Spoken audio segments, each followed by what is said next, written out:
जय भीम। एक बारी और ऐसा कि आपका पटना हिल जाए। जय भीम। साथियों आइए। अच्छा मीडिया बंधु हमारे साथी सब इधर बैठ जाए।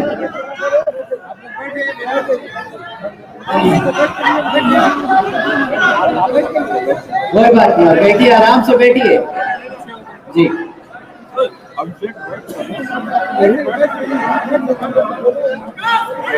साथियों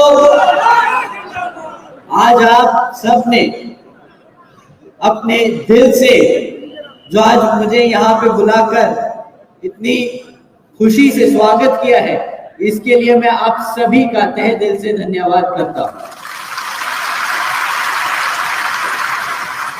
आज इतनी बड़ी संख्या में हमारे सभी बुजुर्ग, हमारे बड़े, हमारी माताएं बहनें जो इतनी बड़ी संख्या में यहाँ मौजूद हैं, आप सभी का खास तौर से मैं तहे दिल से धन्यवाद करता हूँ। हमारे युवा साथी जो इतनी गर्मजोशी के साथ इतनी देर से नारे लगा रहे हैं, आप सभी का भी मैं तहे दिल से धन्यवाद करता हूँ।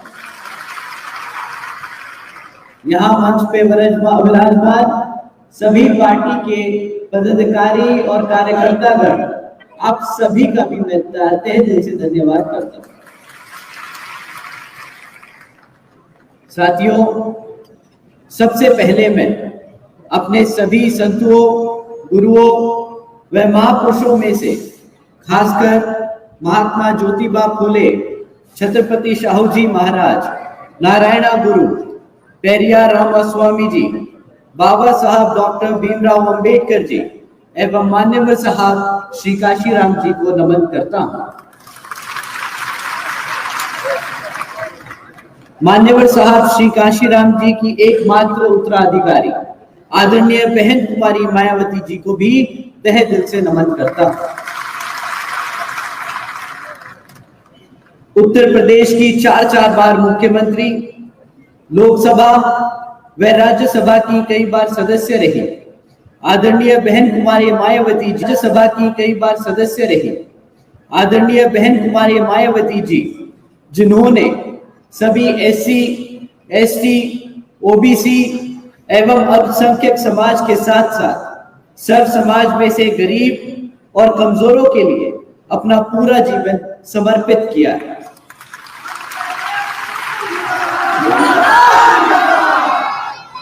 और मुझे गर्व है कि मुझे ऐसे महान नेता के नेतृत्व में काम करने का मौका मिल रहा। आदरणीय बहन कुमारी मायावती जी का मैं हार्दिक अभिनंदन और आभार व्यक्त करता हूं।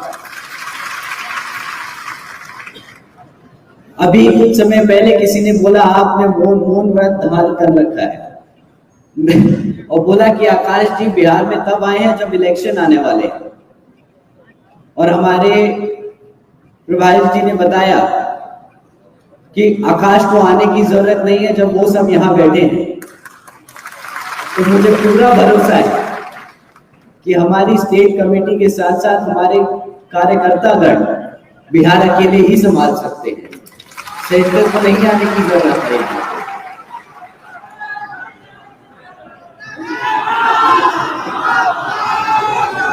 और मैं ये मानता हूं कि आकाश हर वक्त हर जगह नहीं हो सकता, पर मैं हर एक कार्यकर्ता के दिल में बसता हूं शायद। तो मैं हर वक्त आप लोगों के साथ हूं, हर वक्त हर जगह आप सबके साथ हूं, आपकी दुआओं में साथ हूं, आपकी मुश्किलों में साथ हूं, क्योंकि बहन जी ने मुझे पदाधिकारी से पहले एक कार्यकर्ता बनाया है। तो आप सभी के साथ, अभी सभी के बीच में। साथियों आज डॉक्टर बीपी मंडल जी की जयंती के मौके पर आप सबके सामने जो मुझे अपनी बात रखने का सौभाग्य मिल रहा है, तो आप सभी का बहुत बहुत धन्यवाद।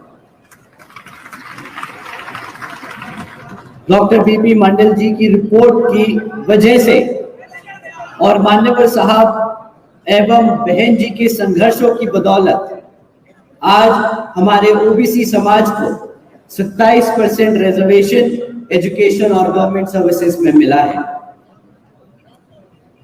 तो साथियों, जैसा कि आप सब जानते हैं कि हम सब आज यहाँ इतनी बड़ी संख्या में क्यों इकट्ठा हुए हैं, पर अपनी बात रखने से पहले मैं आप सबको बाबा साहब डॉक्टर भीमराव अंबेडकर जी की एक बात बताना चाहूंगा।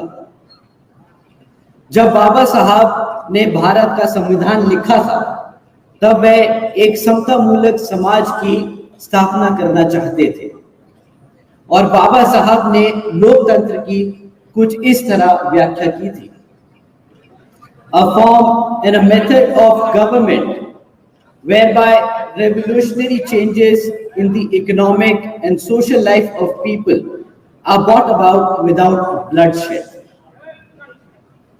बाबा साहब के विचारों का भारत कुछ इस तरह का था, जहां पर स्कूलों में बच्चों के साथ भेदभाव ना किया जाए, ऐसा है बाबा साहब के विचारों का भारत।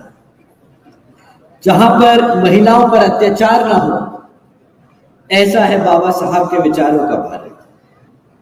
जहां पर हर जाति और धर्म को बराबर का सम्मान मिले, ऐसा है बाबा साहब के विचारों का भारत। परंतु हकीकत तो ये है कि आज यहां बिहार में जो आरजेडी और जेडीयू की सरकार चल रही है, वह ना सिर्फ ओबीसी विरोधी है, बल्कि बहुजन समाज के साथ साथ सब समाज विरोधी भी है।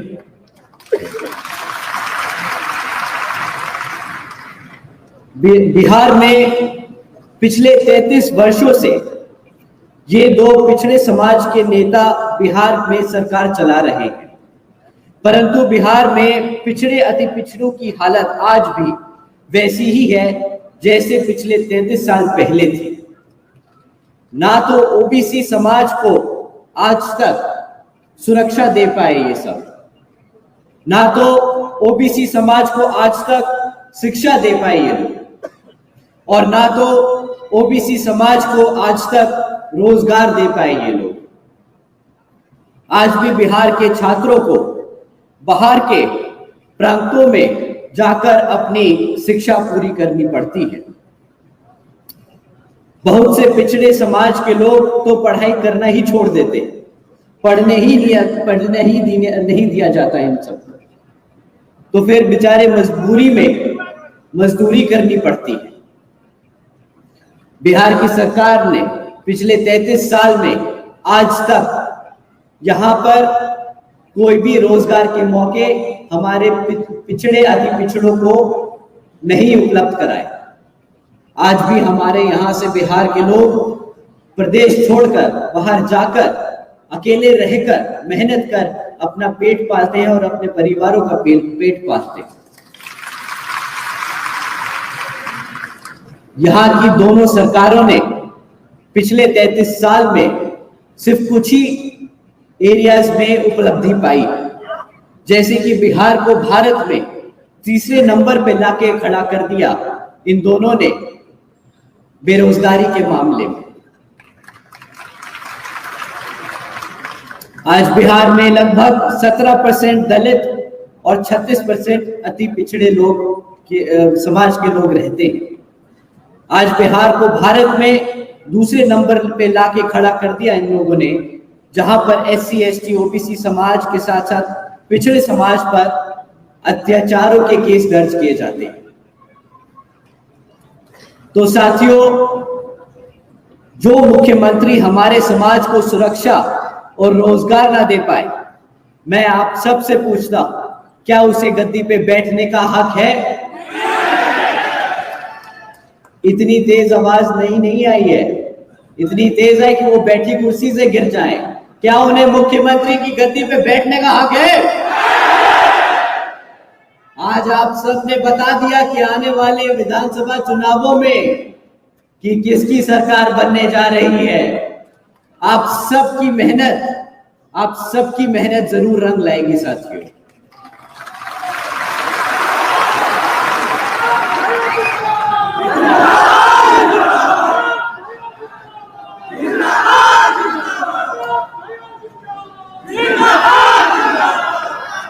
साथियों, आज मैं यहाँ इनकी विफलताएं गिनवाने नहीं आया, समय थोड़ा कम है और इनकी लिस्ट बहुत लंबी है, बल्कि जो हमारी पार्टी आपकी अपनी बीएसपी ने अपने ओबीसी समाज के साथ साथ पिछड़े समाज के लिए कार्य किए हैं, वो मैं आप सबको आपके बीच में बताने आया हूं।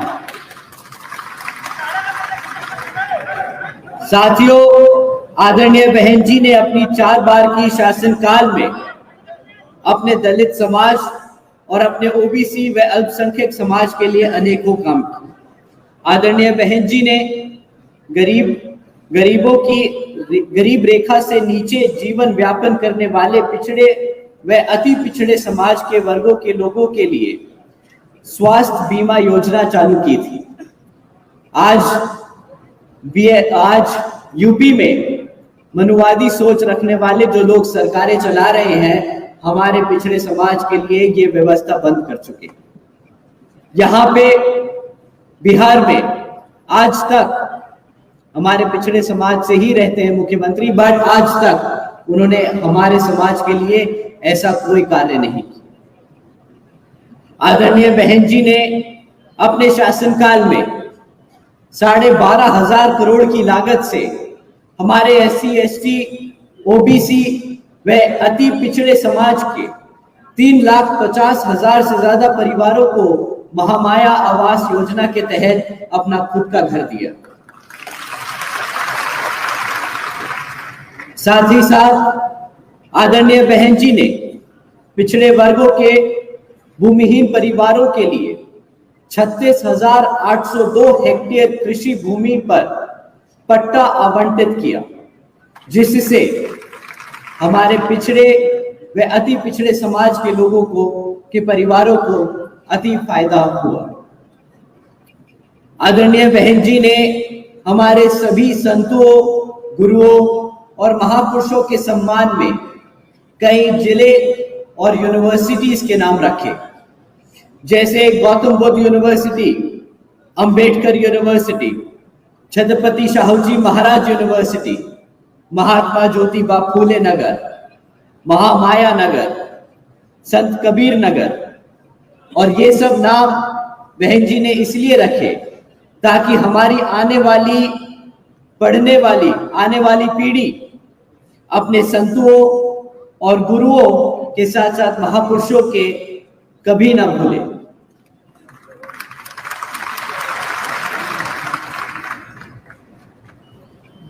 साथियों, बहन जी ने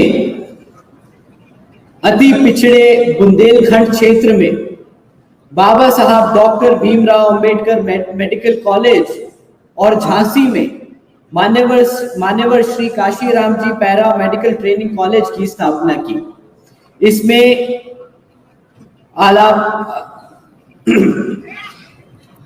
इसके अलावा पॉलिटेक्निक एवं ITI संस्थानों के भी पिछड़े वर्गों के लिए लोगों के लिए इन्होंने ये इंस्टीट्यूशन खोल के हमारे समाज के लोगों के लिए पढ़ने की व्यवस्था देखी।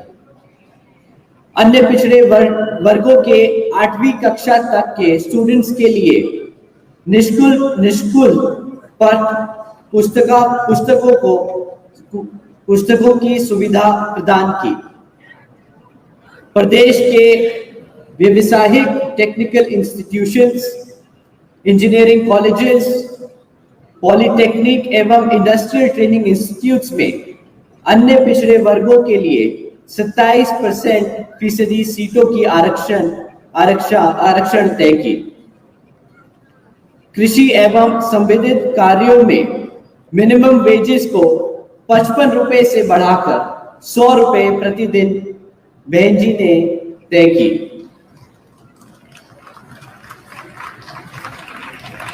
अन्य पिछड़े वर्गों के लोगों के लिए क्रीमी लेयर की वार्षिक आय सीमा 3 लाख रुपए से बढ़ाकर 5 लाख रुपए तक बहन जी ने अपने शासनकाल में तय की। साथ ही साथ बहन जी ने अपने शासनकाल में 90,000 से अधिक शिक्षकों को रोजगार देने का काम किया। 1 लाख से अधिक सफाई कर्मचारियों को भर्ती किया। और 2 लाख से अधिक जवानों को पुलिस फोर्स में भर्ती किया, ताकि हमारे लोगों को अपना प्रदेश छोड़कर अपनों से दूर रहने की जरूरत ना पड़े। तो साथियों, हमें बाबा साहब के दिखाए रास्तों पर चलकर, मान्यवर साहब के बताए तरीकों का इस्तेमाल कर अपनी बहन जी को के बेबाक अंदाज को अपने दिल और दिमाग से अपनाना होगा। मैं पूछता हूं साथियों, आज आप सब इतनी बड़ी संख्या में यहां मौजूद हैं, मैं आप सब से पूछता हूं, क्यों घबराते हो आप? मैं आपसे पूछता हूं, क्यों कमजोर और डरते हो आप?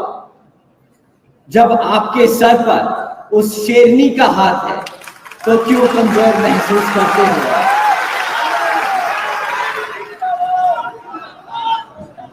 आप सब कभी मत भूलिएगा कि आप बहुजन समाज से हैं।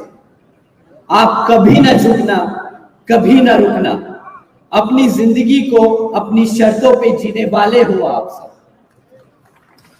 साथियों, वो कहते हैं ना कि अगर किसी चीज की लत लग जाए तो आदमी की पहचान बन जाती है। तो मैं कहता हूं आप सब से आज कि बना लीजिए पहचान एक निडर समाज की, एक ताकतवर समाज की, एक मजबूत बहुजन समाज की।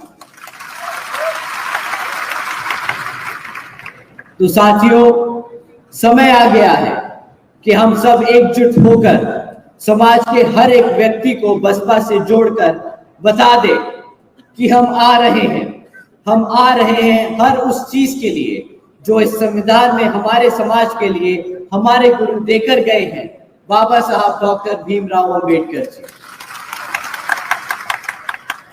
अंत में एक बार दोबारा से मैं यहाँ मौजूद सभी माताओं